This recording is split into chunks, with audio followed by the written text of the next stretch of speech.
Fashion News opens its fashion vaults to the most important, influential, and trend-setting designers of the last 30 years.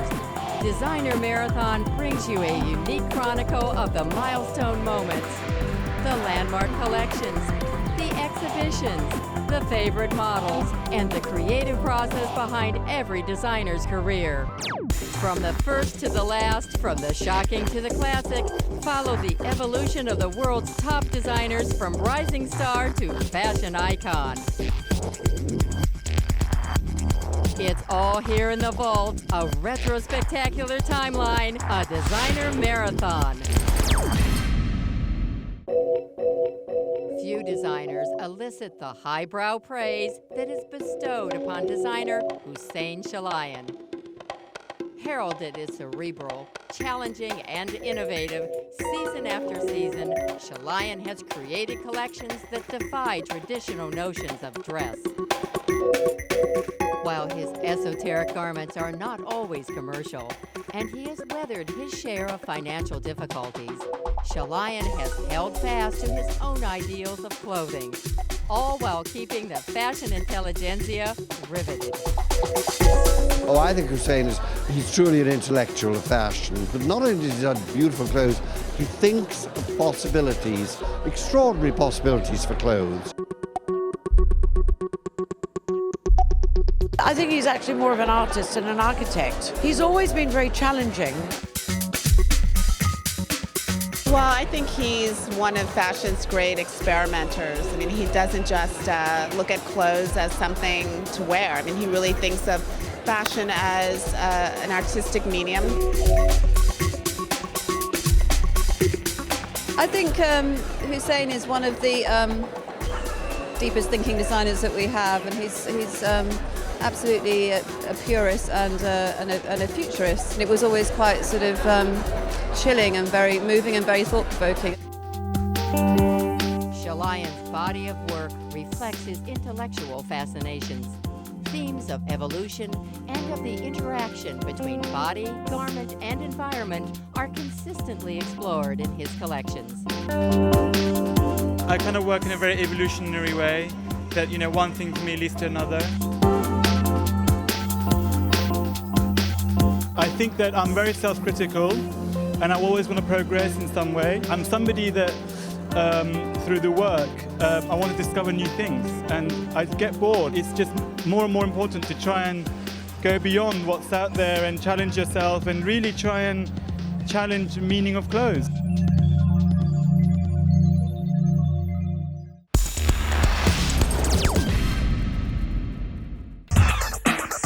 London is known for its fashion designers who push the envelope. On the cusp of Britain's cutting edge is designer Hussein Chalayan, whose imagination was sparked by another burgeoning industry.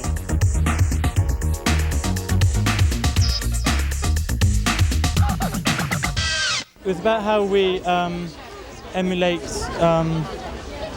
technology, in relation to the structure of our bodies, and how technology seems alien, but it's very much to do with how we are structured and how we function ourselves. And what I did was I used a series of symbols and prints that were superimposed onto the body. So it was this whole idea of how we're forgetting about the fact that it evolved from our being and how it's kind of taking its own course, but actually it shouldn't seem alien.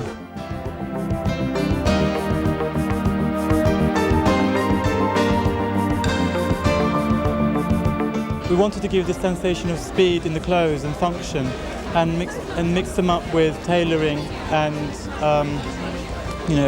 sort of chiffon and etc.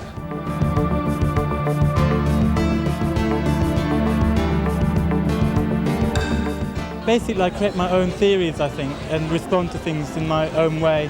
Like I create symbols, in relation to something that I might feel strongly about.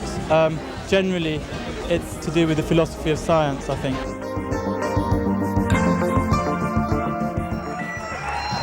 The collection from London's Hussein Chalayan.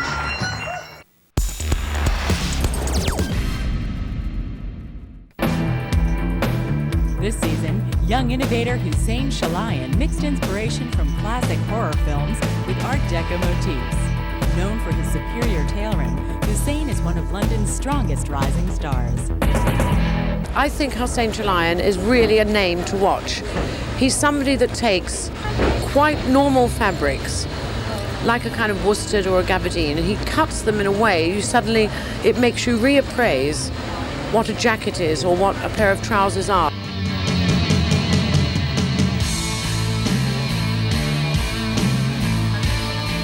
It was to do with the cinematic period of the 50s and basically the first half of the century. And I took it from it was symbolized by the Art Deco period.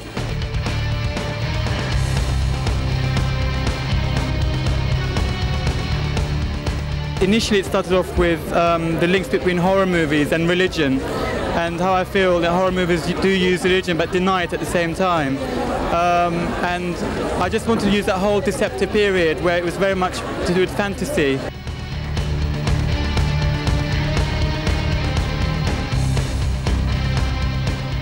It was meant to be quite deceptive but at the same time quite aesthetical.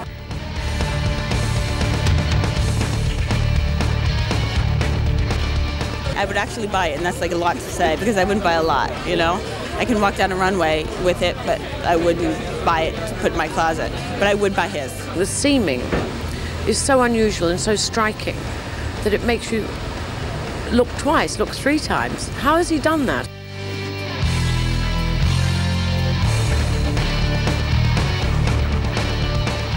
We just worked, long hours on them to get it right. When it comes to describing clothes, I think they speak for themselves, so I'd rather you kind of, made your own judgment.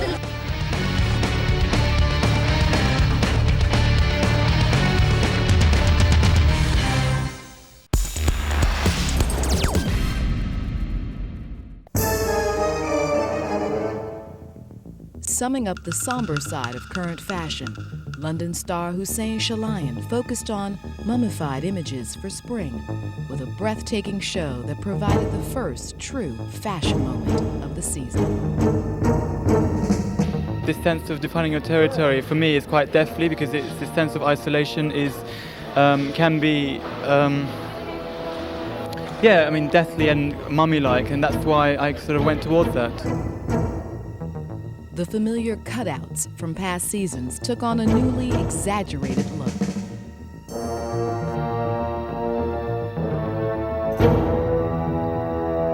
They came from Mongolian costumes, and I really simplified it, and that's why I was talking about this sense of defining your space culturally, and that was what it was taken from.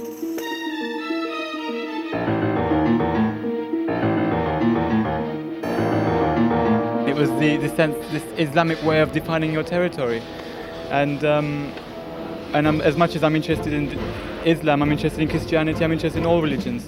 And in the beginning, you had this sort of Amish it was more South American sort of convent school kind of imagery.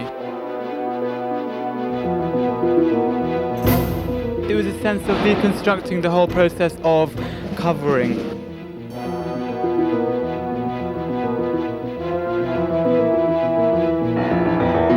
I think that was probably something beyond fashion and much more into the art realm, and it certainly goes back to his roots and the idea the Middle East has about women.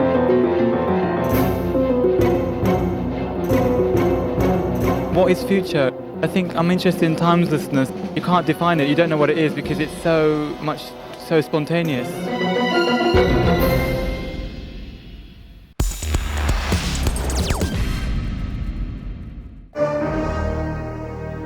Hussein Chalayan's high-concept presentation of mirrors and glass successfully reflected his philosophical take on fashion.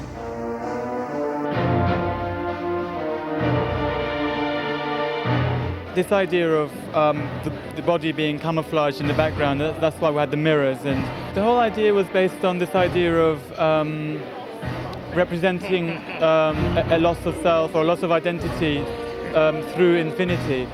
And all the shapes and the prints were inspired by infinity. I wanted to also create this notion of a multi-faceted image which was semi-religious, semi-ethnic, semi-puritanical, again as a means to represent this idea of the lack of identity, or a new sense of identity. I really like the purity of those colours, and why do I need to do more? I find it very difficult to use a lot of colour altogether, because for me, a collection can get lost very easily if you sort of use too many colours. It felt relevant to use like a fragment on each model, because the whole thing was based on fragmentation in a way, and the loss of identity and infinity. Basically, I create my own theories, I think, and respond to things in my own way in relation to something that I might feel strongly about. It's not really about sending messages. I think it's, for me, I'm excited about an idea, and for me it's about celebrating an idea.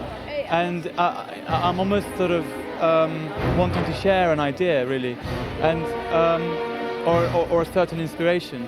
I don't know really how I appear. I just sort of do it, and I enjoy it, and hopefully people would like it or be inspired by it, whatever. Or even if they hate it, that's still a stimulus.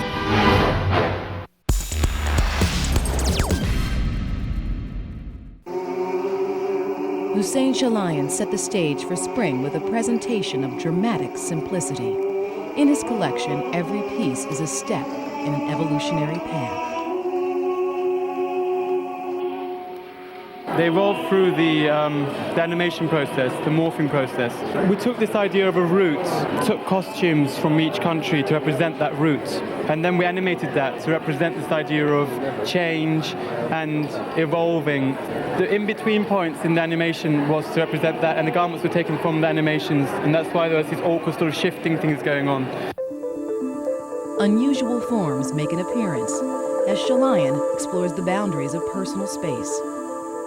It was this idea of containing the head in such a way that you carried this sort of environment almost. That's why they were quite sort of, almost building-like. You're walking around with this chair in a way, but, kind of got more abstracted. It was this idea of you carrying your environment. I think for me at the moment, really, I'm more interested in form than colour. What makes the colour it is what it's next to.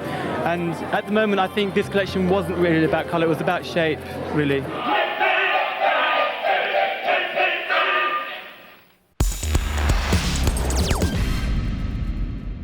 Hussein is absolutely in a league of his own.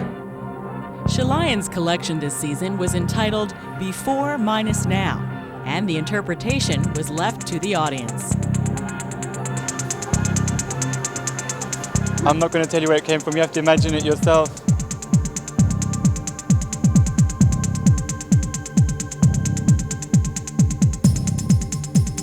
Hussein Chalayan's show was a real high point for me. There was definitely a sort of balletic theme to it. The dresses were just sculpted, and amazing folds and tucks that sort of crisscrossed the body and then cascaded out like a ballerina length skirt. Underneath, tiny, tiny rows of tucks of tulle, fantastic petticoats. The whole thing was based on using the intangible force to create form and looking at different types of forces. So I tried to represent that with the garments that expand, for instance.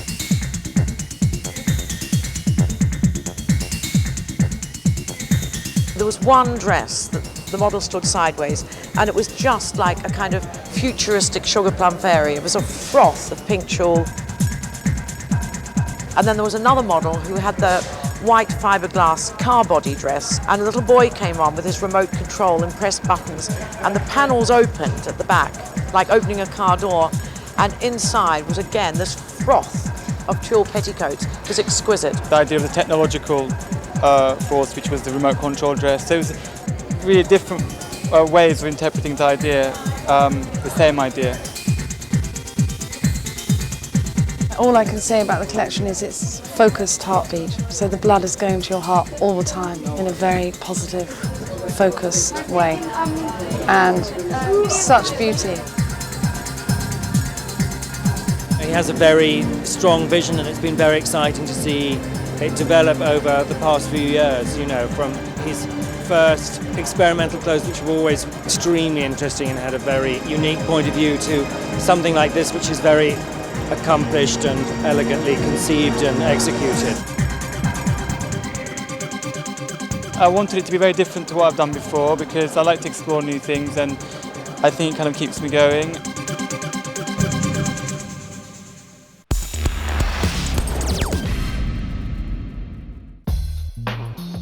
Staged in the Sadler's Wells Theatre, the Hussein Chalayan team was readying for another unconventional presentation of the Cerebral Designer's fall collection. The idea for the hair really is based on topiary, which is like the cutting of bushes and plants. The idea came from one of the dresses actually, a tulle cut dress. This dress is cut down so it's really hard and really structured, and that's where the idea for the hair came from. Just like a hint of blush on the cheek and just above the temple, kind of a little romantic. There's like a sticker that we're putting on with a shape. It's like a cellophane that's going right along the cheek, just so that it'll sort of, when it hits the light, it'll have a shine to it, just by the shapes in the clothes and the furniture that's being used on the show and the shapes in the hair. It kind of all ties in together.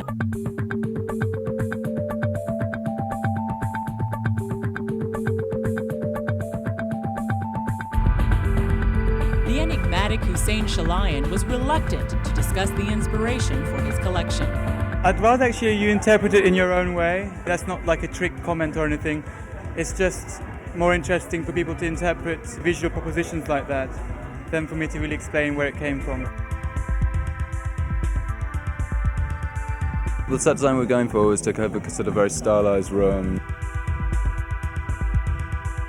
The idea was to have lots of possessions in the room and then all the possessions to be gone at the end of the show. And in that we were kind of looking at the plight of various refugees taking possessions, anything from, you know, the things on the shelf down to the chairs that they ended up kind of folding up and taking away with them. I guess that I'm subconsciously influenced by architecture. I don't think looking at buildings necessarily inspires me. I think the whole idea of space and the whole idea of the relationship of the body to space, for me, is interesting, and the parallels between the relationship of the body to clothes.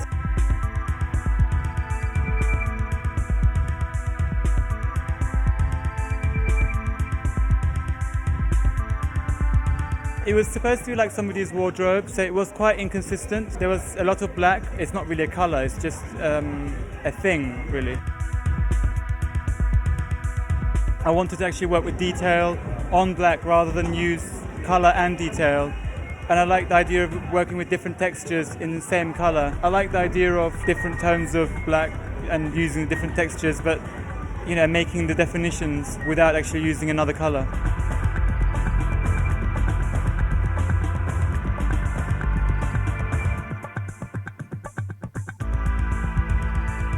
I kind of work in a very evolutionary way, that, you know, one thing for me leads to another.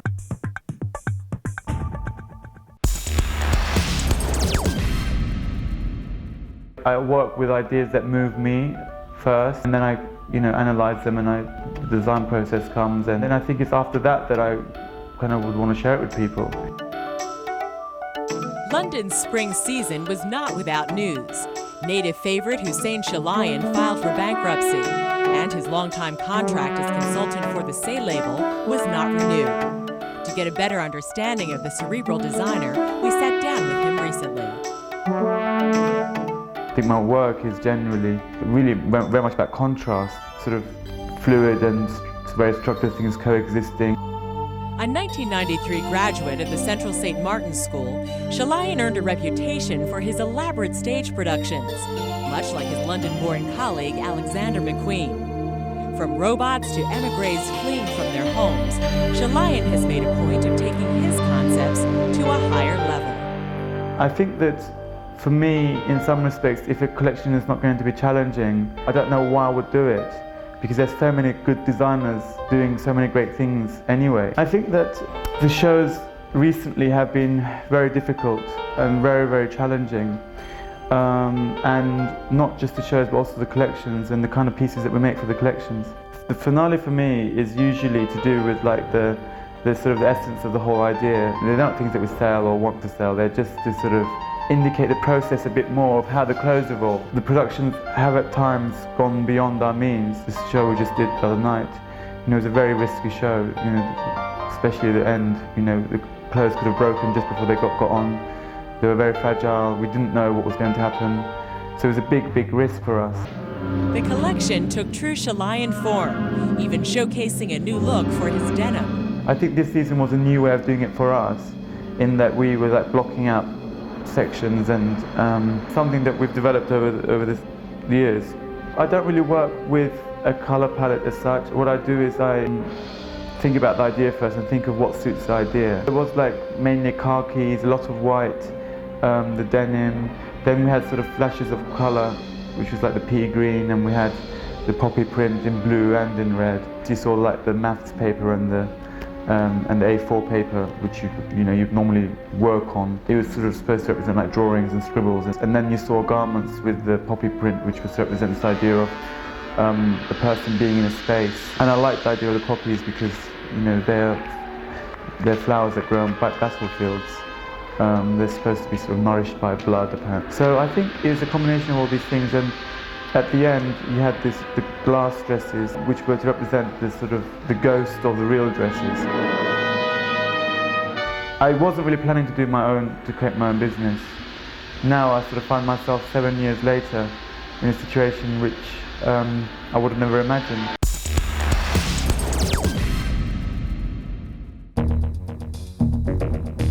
Backstage at Hussein Chalayan, a frenzied calm was in the air as the London-based designer showed in Paris this season for purely pragmatic reasons.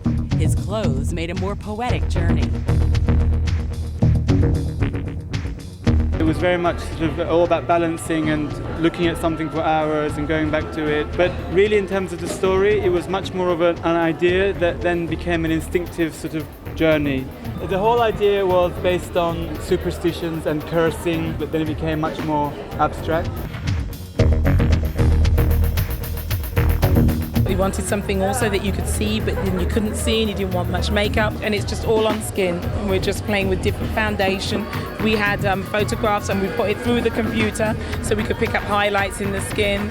We made like patterns out of rubber and just made these beautiful shapes on the faces, and it's all to do with highlighting and low lighting on skin. But it was just really a story on foundation and skin texture.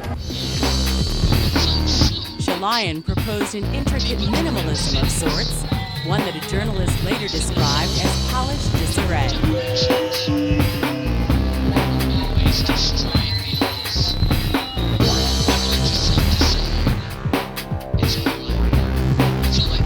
And I was very interested in this relationship between sort of action and thoughts, like the way in which people curse, or the way in which people imagine something and then want that thing to happen. They do certain things to make it happen.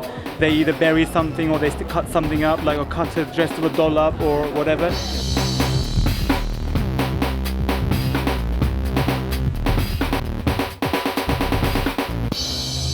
For me, the whole thing really ended up being about what you can do to clothes to destroy something, but at the same time create a composition. And I feel that we were kind of deconstructing in a very controlled way. Hussein took controlling deep, with distressed cottons layered over washed silks. He cut away at 1960s shifts to reveal 1920s slips. I think I applied different things onto different things. Then the idea was to sort of combine this voodoo doll idea with this, historical content. So all the clothes had these layers of history that then you sort of cut away, and then you couldn't recognize it anymore.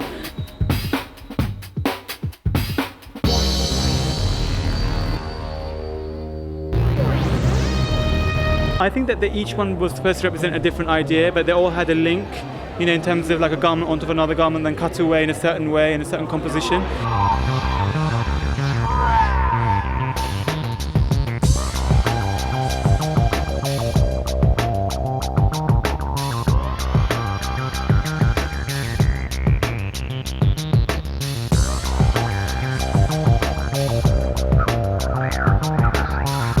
There's lots of geometric stuff still, but it was combined with kind of more body-conscious shapes, and I feel really it was a combination for me because I've always been interested in structure and geometry.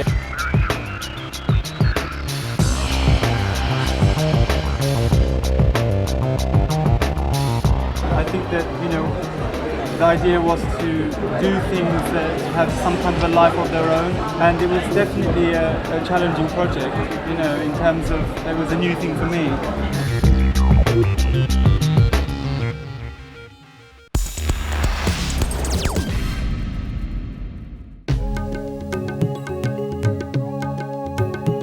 After waiting an hour for the show to begin, the weary fashion pack had more than 10 minutes to gaze at Hussein Chalayan's first look. The collection began with what some would call an authentic ethnic costume. I don't like calling it ethnic actually, because I think that's such a Western way of sort of defining the East. I mean, the idea was to have a very traditional sort of reality that I wanted somehow, to sort of for that to be invaded and morph into another reality. But the idea really was to blur the boundaries between the real and the surreal, and the idea of power and powerlessness at the same time. This is the main concept, really.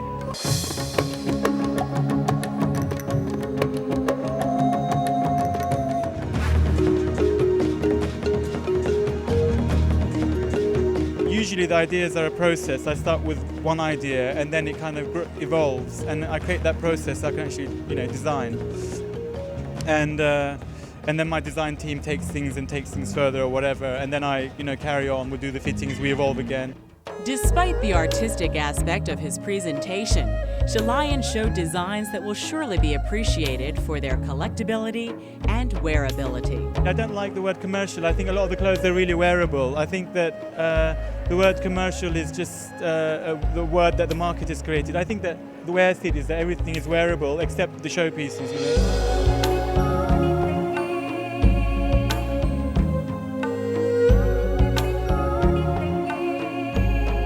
I think it's all about, feeling comfortable, to how comfortable you are in wearing something. And I think that, there's a combination of stuff that, that we do that I think there are more intricate stuff and there's more simple stuff. And I think we still put a lot of thought into the simple stuff. But, really, I think that it's important for me to spread out the ideas in a way that you can absorb it people can absorb it in different ways.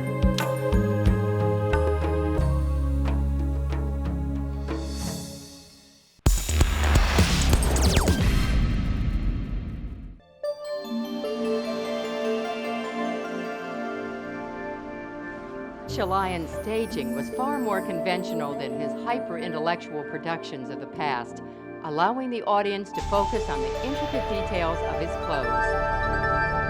The idea was to make it more of an intimate show, because I think my previous shows have been, not intentionally so, have been sort of perceived as unobtainable. So the idea here was to create more of an intimate situation where you can really see the clothes, because always the clothes have so much detail.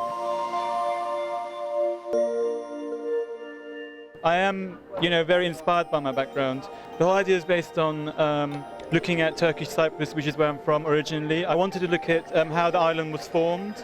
So I thought the best way of doing it was to actually do a DNA test of myself to see where my heritage came from. The whole thing was to look at sort of the DNA strand and use that as an inspiration for the wrapping.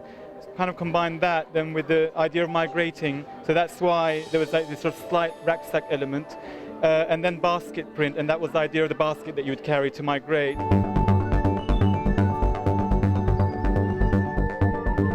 I wanted it to be quite sort of, in a way, feminine and sort of 50s inspired.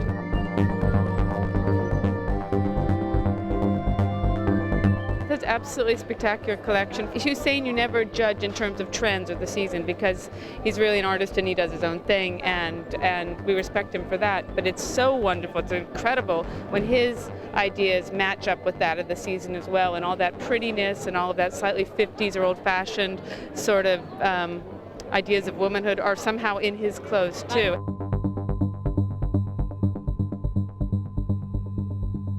The idea was that it would be something from the past, it'd be on a modern garment. So it was symbolic, really. The print that was the contemporary situation in Cyprus, which in the print was also about the past and present, but like soldiers fighting from the 16th century. The highly cerebral designer continues to offer the fashion industry more than just clothes. I'm a designer essentially, but I'm an ideas person really. I think that I love clothes and I love applying my ideas to clothes. I have my own world in a way, of a way of thinking.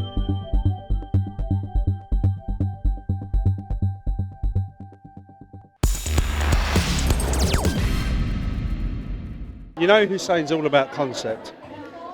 Well, the hair is absolutely not about concept. It's very, very full, very, very sexy hair, a la Stephanie Seymour. Now that's not a name usually associated with Hussein Chalayan. The makeup also reflected the supermodel's natural beauty. Beautiful clean skin and a little bit of concealer, and just showing you how gorgeous the girls are, basically. But we're just doing a lot of powder, and just that the girls' features become almost more pronounced. There's no shine, there's no highlighting, no tricks, no nothing.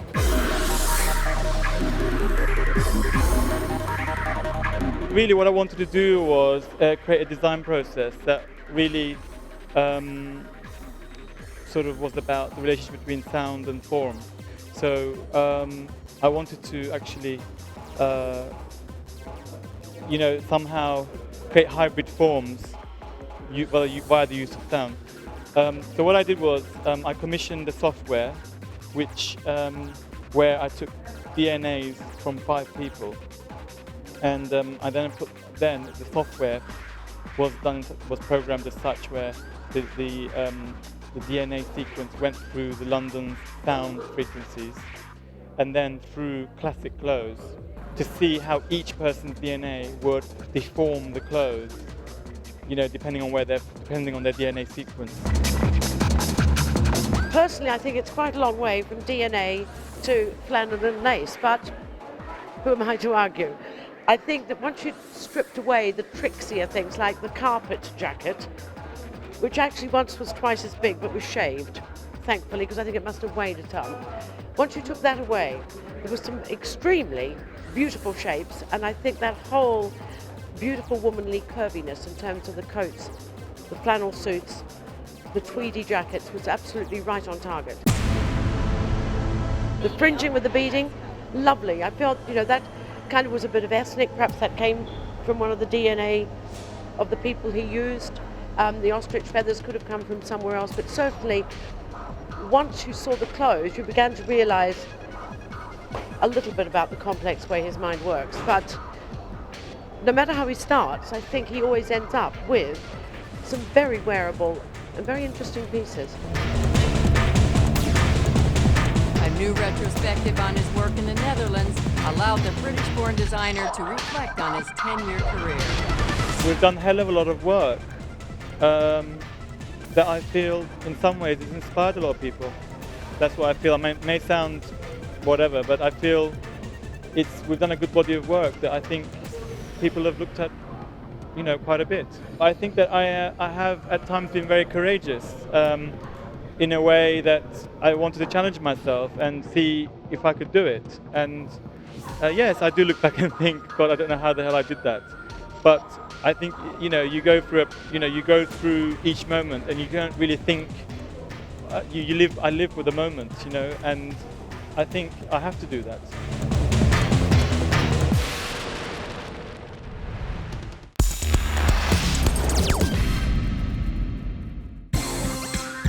It could almost be considered a fashion moment when the staunchly highbrow Hussein Chalayan realizes that women can be simultaneously cerebral and sexy. To call it like sexy clothes for me is a bit simplistic from me. Of course, from the outside it's perceived this way, but really, for me, I like playing on like cultural sort of norms and applying my own, let's say, sort of approach to it.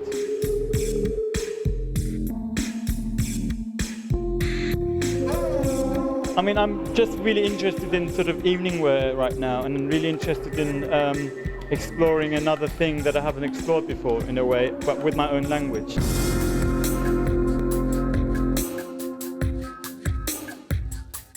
It wasn't long before Chalayan reverted to his intellectual ways. I think I wanted to play with this sort of, let's say, cultural symbols and apply, sort of see how I could invade that with plant life. And I called it heliotropism because it's heliotropic because it's kind of the idea of almost the body becoming like a plant itself from its kind of, let's say, bourgeois state. I wanted this sort of very typical kind of Western the sort of Western imagery of a bourgeois woman in a way kind of merged with plant life. And I like the idea of sort of nature kind of in a way going around this this artifice, let's say.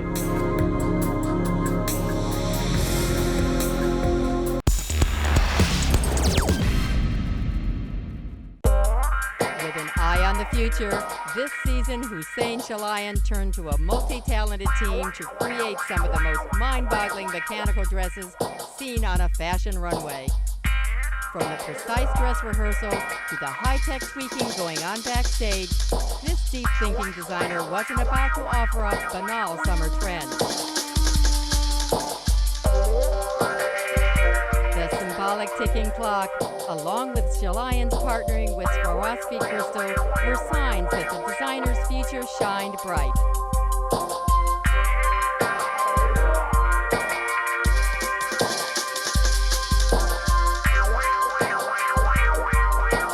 I'd never worked with crystal before on clothes, really, and so I thought, well, what can I do with this? That's my best that I can do with it.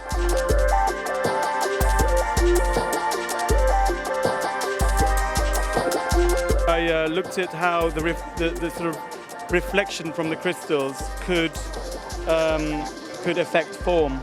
So I tried to sort of look at how I can kind of almost enlarge some of the reflections and use it for shape. That's why you saw this sort of layering of colors. It's almost like, how can I use the shine as a design element? Chalayan didn't stop at his highbrow approach to crystal. He offered fantastical gear as well as laser-cut looks that were as graphic as they were ethereal. Achievement enough for a lesser talent, but not for Chalayan. It was his incredible morphing dresses that allowed Chalayan to comment on design, disposable fashion, and what the future holds. I just know that he made the dresses because he wanted to symbolise like 100 years of fashion. Right. So he started off with having like a really period one, like going through like the 40s, 50s, 60s, then having present day and then future.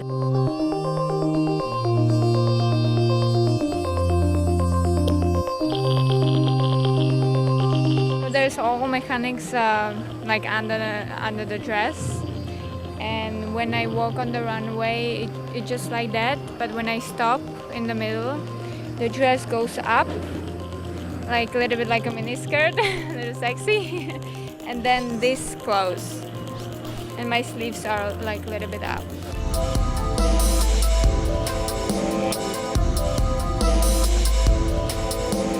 I wanted each dress to go from one silhouette to another in some cases where, so it was, let's say, quite recognizable, like the 40s going into like a 50s and to Paco Rabanne, and the hat changes to like a visor. That was the hardest one to achieve. It goes from 40s to 50s, and then this is the final set. And in the 40s, it's kind of like tighter at the waist, and it kind of goes out a little bit. And in the 50s, all these flaps raise up like a poodle dress, and it kind of gets bigger, and then it gets shorter, and kind of drop. These little metal things drop out for the 60s.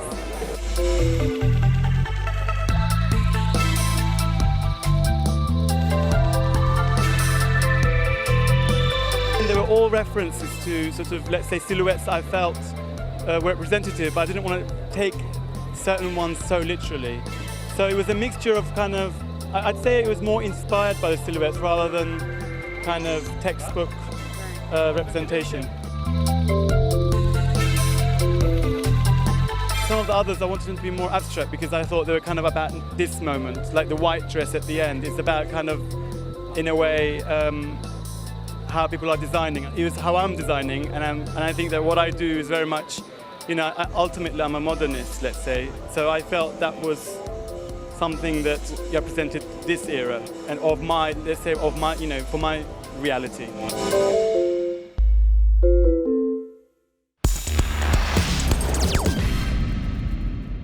In a way, I wanted it to be about empowerment and about sort of at the same time reacting to the weather or symbolizing the weather. In a small studio on Paris's left bank, Hussein Chalayan and his team finished off final details for his fall collection.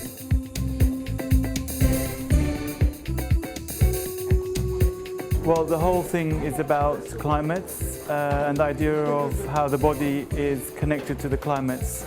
In a way, it kind of evolved from the idea of how sort of life and death have this sort of ongoing connection, that they're not really opposite entities, and maybe they're kind of on a cycle,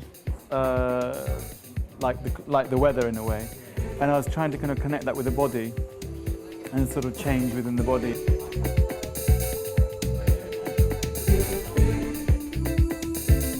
It was done in 4 different sections, and one was winter, where you had sort of these components that light up your face to relieve kind of almost depression or melancholy, and these sort of neck pieces, and also these hats. This was inspired by gap between winter and spring, and it's about, again, lighting the face, and the roses are to represent spring, so it's supposed to be that transitional moment. The rose fabric is mixed with the warrior fabric. And then there's these light dresses which embody, again, the arrival of different seasons. One is representing the arrival of spring, and the other one is representing the arrival of summer. And they are images that are played on the dresses. There's sort of the samurai reference is only as a fabric in a way, because I thought that there was also a very nice way in which the sort of Japanese culture embodies nature and how they feel maybe that all entities have a sort of temporary life, and at the same time I thought it was quite a nice thing to use as a sort of sign of empowerment.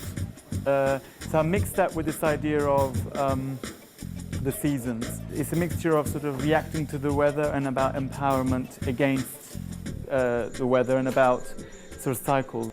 So in terms of the aesthetic, it's sort of like my past work, but it's evolved a bit more.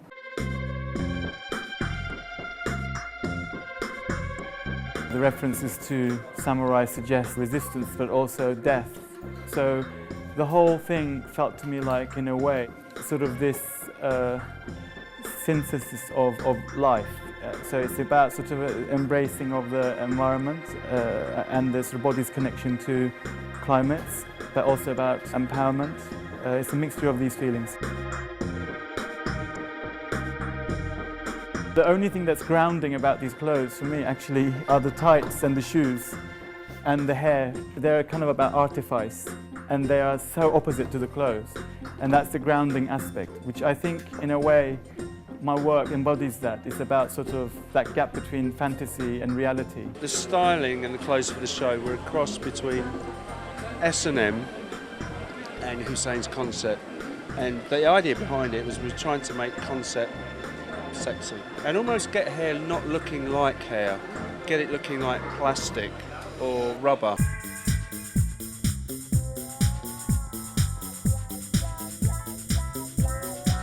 This is supposed to be at the end, which will be blown up by wind, so that it takes its shape.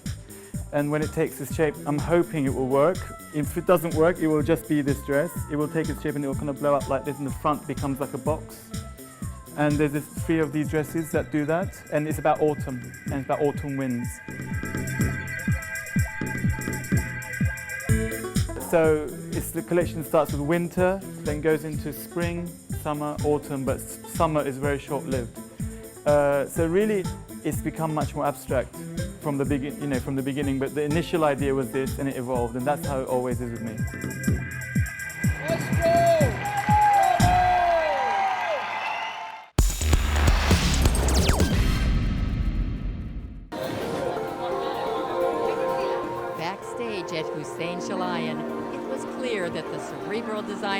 still exploring technology and pushing the boundaries of fashion. As high-tech mechanical dresses were finely calibrated, models were given rudimentary matted ponytails. Front of house, Chalayan's vision fell into place as an elemental soundscape filled the venue. As wind rushed and hearts beat, the history of time unfolded on the runway. I want to start with this sort of almost a chapter. So the first chapter was almost like about nothingness, and there's this sort of odd drapes that I thought represented in a way sort of space and wind and kind of mystery in a way. And then it went into sort of the water life. That's where you had this sort of fish scaly type. They're all abstract, they're never literal. Then it went into the ape world, the monkey climb we called it, where you had this sort of curious monkeys almost sort of climbing up the body through the fabric. So it became like an animation. And then that went into sort of the beginning of agricultural life with tool making, and so you had these sort of tool stone print, which was mixed in with wooden monkeys. I wanted this sort of craft element to be really there as well. And we made fake stones that we draped off. And I love the idea that you draped off the stones like it was water. So the dress is, I was trying to create like a water effect in a way with the way we cut. Then it sort of went into naturemort, which is this idea of idealized life with all the survival ingredients, like game and guns for expansion. So in a way, it's a kind of evolution of how we expanded as a sort of tableau. And then it ends with kind of what I call this digital fabric, which is like chenille, going into the synthetic kind of fish, which is like what we're becoming in a way, sort of natural but synthetic. And then it went into the Big Bang at the end, which is like a beginning and an end at the same time.